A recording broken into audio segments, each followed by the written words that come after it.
Hey y'all, what's up? Thank you guys so much for coming back to Conversations with Teresa, where we have real talk about work life balance, which is really just called life, right? Confidence and communication. We are going to have these real conversations in order to learn from each other and to elevate each other in all of these areas in life.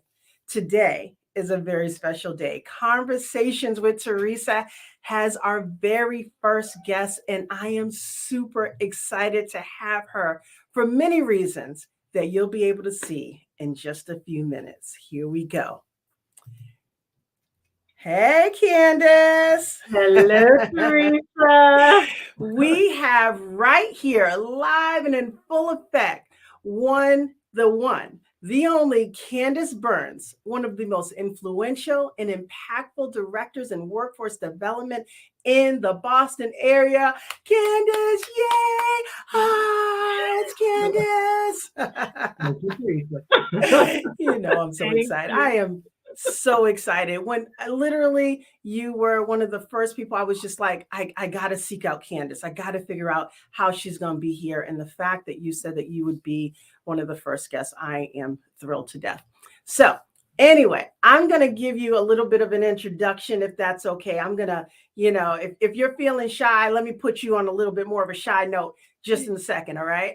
Okay. All right. All But right. before we get into it, you listen. I want to say congratulations to you. This is a moment, and I am just so excited that you are in this space, doing your thing, doing what you do so wonderfully. So, Thank congratulations you. to you. Thank you so much. All right. All right. All right. I'm going to act all serious right now. And not really. But I'm going to give you a little bit of a bio on you. All right. So, for over 30 years, Candace has worked in academic medicine with a focus on increasing access and opportunity to careers in healthcare, primarily focusing in historically marginalized communities and populations underrepresented in medicine. In 2007, Candace began her tenure at Dana-Farber Cancer Institute as the Director of Inclusion and Workforce Development, and where she has been killing the game. Candace, welcome to Conversations with Teresa and giving me again the honor of having you as my very first guest. Oh, Candace, can you tell us in your own words what you do at career for your career at Dana Farber, and then why you chose to invest so much time and energy into this? Thank you so much again for this opportunity to just be in your presence because we have known each other. We go So long. way, way back in this work of workforce development, youth development in particular. So, Yes.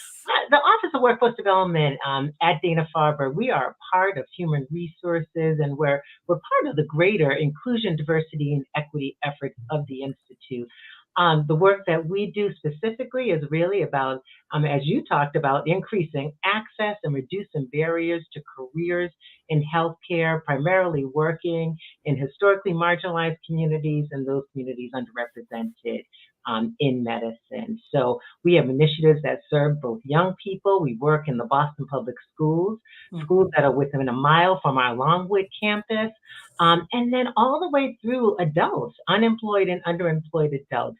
Again, creating those pipelines to careers in healthcare. My career in healthcare started, over 30 years ago, and I've been able to grow and develop and want to bring these opportunities to those individuals from the communities I came up in and I grew up in. And speaking of communities that you grew up in, Dorchester, Mhm. what? Yeah, What? Norfolk Street. There you go. I Yeah, listen, I'm in the Fields Corner area. This is, it's Dorchester, that's it. ride or die, right? So Yeah. it is absolutely amazing to be able to have you here. So I wanted to definitely mention that, you know, we got that in common together.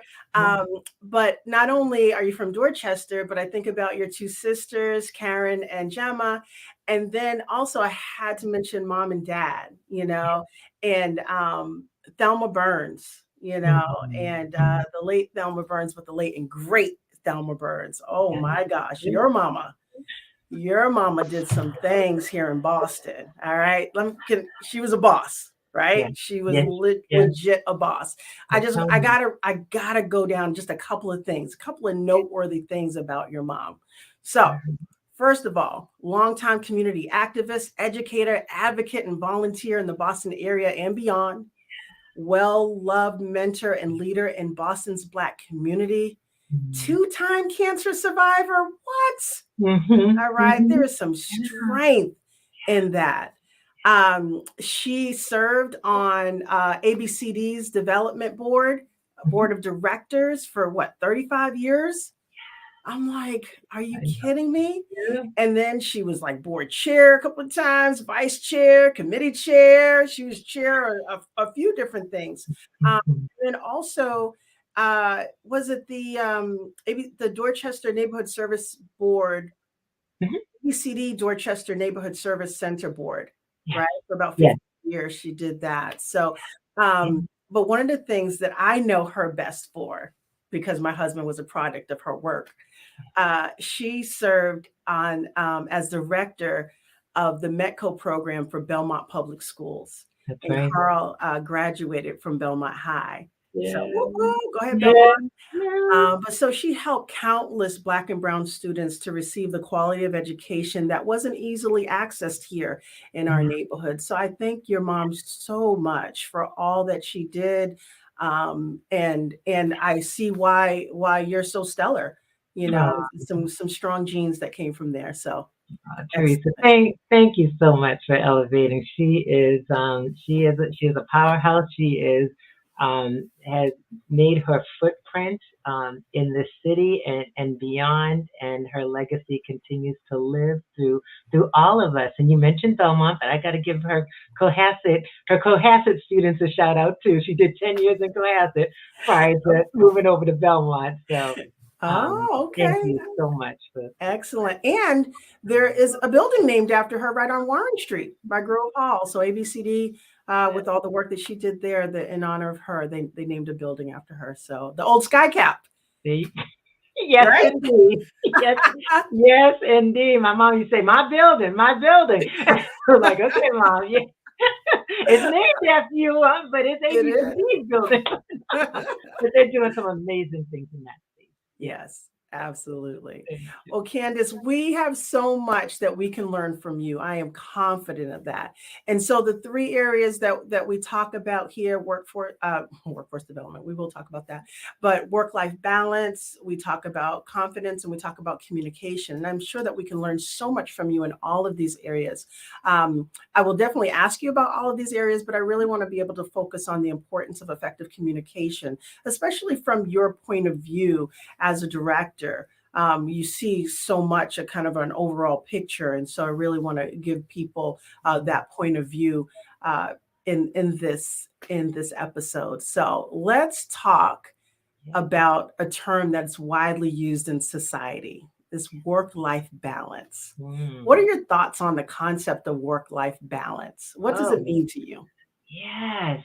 So, this whole idea of work-life balance and especially being someone that's part of an HR community as well, is used all the time. And one that, you know, post-pandemic with now having hybrid work schedules, and people working a lot from home, that Hmm. line gets blurred. So I'm gonna tell Yeah. you that, right? It's we can start in our pajamas, and end in our going out clothes, and still at home, but producing, and it's like, woo, Yep. where do those, how do you draw the line? So work-life balance is going to be defined differently Yeah. for everyone. Really, Absolutely. I really strongly believe that. So my life balance is not going to look the same as your work life balance. So you have got to figure out what works for you. Hmm. I'm, in the type of work that I do, it's not necessarily fits into the confines of a 9 to 5 type of Right. role, right? Right.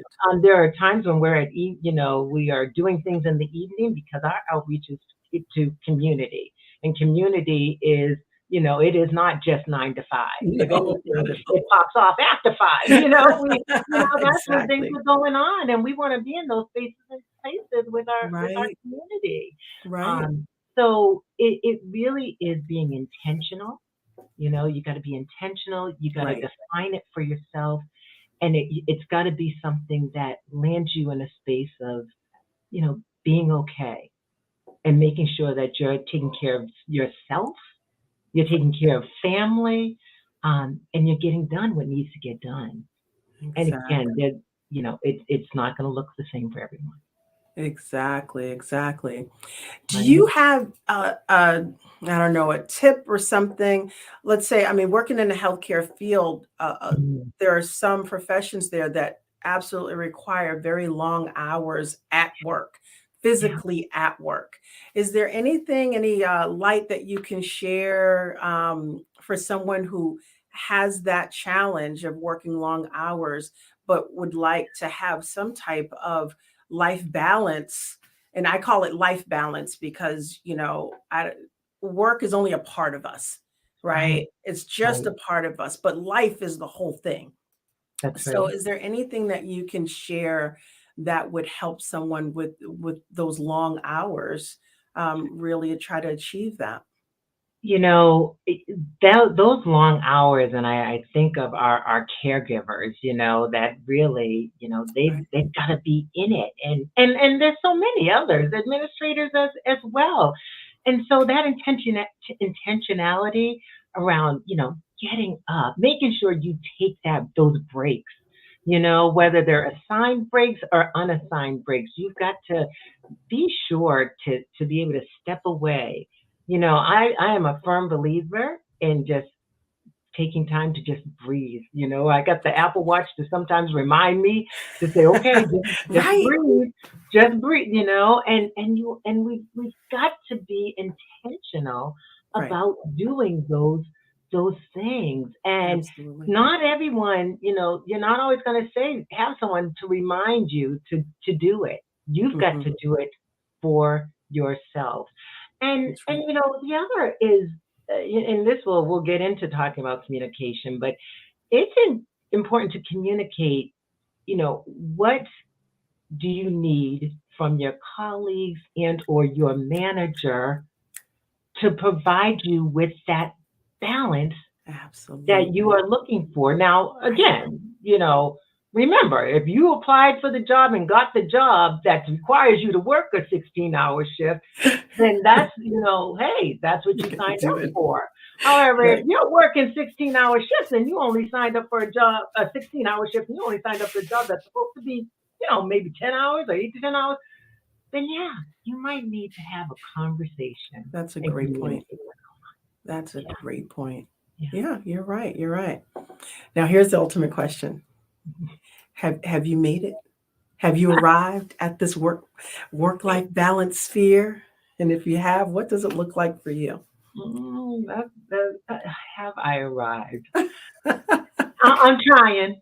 You know what? And so I'm not going to beat myself up, and I'm not going to immediately say no. And I'm saying Mhm. I'm continuing to work at it, right? Right. By practicing what I'm sharing with you all, the breathing, the communicating, Mhm. being vulnerable, being able to say to sometimes my team, like, I got to take a break. I'm Yes. feeling like I'm a little off balance here. A little Right. not. So I'm gonna step back a little bit. And we're talking maybe it's a day or whatever. But then Yeah. I'm gonna jump right back into it because I love the work that I do, and That's that awesome. that helps with work life balance is also loving what you do. That You know. is a great point. You're Yeah. absolutely right. You're Yeah. absolutely right. And if you don't love what you do, Mm. you might want to go find it. I'm just Thank saying. you, Teresa. It's I'm okay. just saying. Exactly. Hence what I'm Exactly. doing now. There you What? go. I'm glad you said it. I'm like, this girl is following her passion. And here we are in Right. conversations with Teresa. I love Yes. it. Yes. I Yeah, love it. check I it love it. out. All right. Don't, Love it. girl. Don't get me started. All right. So, all right. Thank you so much for that. So let's talk a little bit about confidence at the Yeah. workplace or just in general. You know, um, we've been talking about again the imposter syndrome. People are Mm. just kind of like, I'm not really sure. Can I do this? What do people think? Or stuff like that. Have you seen any like instances or maybe experience for yourself this imposter syndrome? It is really let me tell you, it is real. And it is one that, yes, in my work, I often see. So there's a situation. Oftentimes in my role, I am doing some career coaching, career Hmm. advising. And so there are individuals that are going after roles and don't necessarily and are well positioned for to be in that role Hmm. and are coming to the table with with that lack of confidence, right? Hmm. And with an inability to talk about the breadth and depth of knowledge and experience that they are bringing to the table. And so Hmm. in one situation, I had a situation where, you know, actually it was after the fact where a gentleman went for a role and when then he called me and said, "I didn't get the role." And I happened to know the manager, called the manager, and she said, "Candace, he did not present well." Hmm. So I met with this gentleman probably, a half hour, 45 minutes. And most of the time, our conversation wasn't necessarily spent on what he needs to do in the interview. It was still feeding him and and and pouring into him why he is so deserving of this Yes. opportunity. Yeah. I had watched him be a security person in our building, and he had the best customer service skills, Okay. presented well, always willing to help people, and there was no reason why he could not perform in this job. And so he walked out of my office. I called the manager. I said, "Would you be willing to do a do over?" Now, this is very unusual. And she said, Okay. "Candace, I know you." And sure, I'll interview him again. Nice. Called me back the next day and she says, it was like another person that was sitting in front of me. That's So it. it really is it was, I think, a combination of him building his confidence, Hmm. um, and then also preparing, because I said you've got to prepare. Right. When you have that when you prepare, Yes. then it gives you another level of confidence to It go in and does. do what you need to do and get it done. Right? That's it. That's it. When you know the work, it's Yeah. kind of like I used to tell, when people didn't have confidence, I'll ask them questions like, what's 2 plus 2? 4, what color shirt you have on. And I'm like, you see how fast you understand those questions? You can answer that. That's Yeah. how skilled you need to be in your work or in your interviewing skills or whatever, because it does when you are so sure it gives you the confidence when you're not questioning. It gives you Exactly. the confidence to move forward. So, Exactly. Exactly. absolutely. Yeah. Great insight, great insight. And I love the fact that you were talking about just, wanting to do over, but that sometimes we do need a little bit more pouring into, and we do need to be reminded how great we are. We do, as people, Yes. we're pretty fantastic people, right? Absolutely, absolutely. And we need to We be are. doing that in the workplace and out of the workplace, you Right. know? Absolutely. Yeah, yeah, we So gotta build each other up. We really do, that's and it. not tear each other down, for There you sure. go. I love Absolutely. it. Yeah, Thank you so yeah. much for that. Thanks so much. And then finally, just about communication, and better yet, effective communication. And I find it so amazing that every day we communicate all day long. Yes. And somehow we have not figured out how to get it right. Just as a people, right? We do not Uh-huh. get it right. So, um, Yeah. so in your line of work or just in general, what have you found to be one of the greatest communication challenges among just among the folks that you have worked with or coworkers or just what you've seen in the workplace in general? People don't always listen. They're thinking about a response Yes. to what they think the person is saying rather Mm. than really being in that moment, Yep. um, and really listening to what the other person is saying, whether You you are agree, absolutely disagree, right. or not. Mhm. Yeah, and no, Lord knows I have been guilty of, I've been guilty of that. You sit in these meetings and you got a point you want to make, and gosh, you can't even, yeah, you're not even listening to what a person is saying, and they could be agreeing with you because you're just so ready to make your point. you know, Exactly. so yeah, so it really is, um, some of the biggest challenges in the workplace around communication is people just really Right. being able to listen to one another. And some of the things you may do is, are you saying this? Parroting back what someone has said, Mhm. active listening, as we call it, so that you Exactly. can be sure that you're hearing, what you think you're hearing, or making sure that you're clear in Mhm. in sort of what you think you're hearing. Yeah, Yeah. yeah, No, you're yeah. absolutely right. Yeah. You are going in to, Mhm. like, my question number 3. You done bypassed a few other things that I had. You just answered it all right there.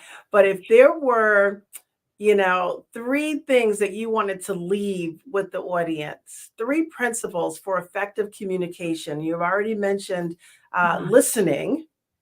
What yeah. are 2 other things that you think you could, enlighten us on how You to be effective communicators? I put it in 3 Ps: preparation, practice, and patience. And so that whole listening is Mhm. really being, that's the patience part.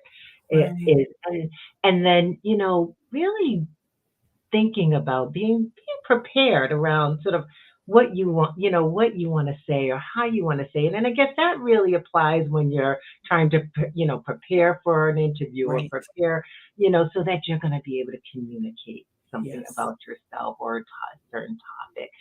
And it's okay to, to practice to ask for help or ask for feedback. I am so thankful. I've got sisters that we are constantly, bouncing ideas off of each other. Or does this sound okay? Or what do you think of this? Or how should I approach that? Right. That's all part of the practice and preparation. And we've got to do more of that. It takes a little bit of being vulnerable, you Mhm. know, and but showing vulnerability is really showing a sign of strength. When you can open yourself up to others to get that kind of feedback, Yes. the possibilities are endless. You are I tell you, I think that you're on the other side reading my script. Like, you just said everything that I was gonna say. But you're absolutely right. I love the 3 Ps. It makes so much sense. And, that's just where we're at. Sometimes we're so afraid. Maybe Mm, it's our pride mm, that won't allow us to ask the questions. yeah. And it's just we don't know. I often think about being in a situation where I was there was a person who I admired. I admired their work, and I am like, "Oh my gosh, this is amazing. This is amazing."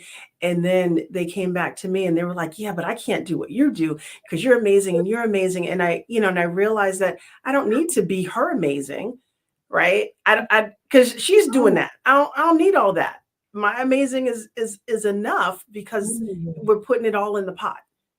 We're putting it all in the pot, right? And we e- stir up the pot and we do something great. So exactly, you're absolutely exactly, right. exactly. We are all unique human beings with gifts, our own individual unique gifts, for sure, Absolutely. for Absolutely. sure. Candace, is there anything else that you would like to add that I haven't mentioned or I haven't asked or anything? Oh gosh, You've given us a you lot. have you have really you have covered it. I was having a conversation, and someone, shared with me these thoughts, and they said, your thoughts translate into your words, right? Hmm. Your words are your deeds. That's the things that you're gonna do, right? And your deeds are your character, Mm. right? And so it Wow. starts with a thought, Yes. right? That ultimately translates into who you are. That's So so as right. we think about this space of work-life balance, of confidence, of communication, just know it all starts with thoughts. And we gotta pour positive thoughts into ourselves. Me too. We really, really do, and it shapes who we are. Yeah, Boom. Drop the mic. yeah. It's so crazy. Candace, thank you so much for all your words of wisdom and your insight. And again, often, again, we want to grow in these areas, but sometimes we're afraid to. Sometimes it's the pride. Sometimes it's the lack of confidence. It's all of Yeah, that stuff. But yeah, we all do want to grow in these areas. So thank you so much for absolutely. everything that you shared. Ah, And for the audience, I hope that this Conversations with Teresa episode featuring Candace has been helpful for you. If so, don't be shy in your comments and shares. And please don't forget to like and subscribe. There's a subscribe button somewhere around here. I don't know where, but it's somewhere here. Go ahead and click that subscribe button if you haven't done so already. I look forward to sharing this space with you again next week. Same time, same place. Thank you guys so much. Candace, again, thank you so much for being here. thank This is you. amazing. All right. Have an amazing night, and we will see you next week. Peace I out. will.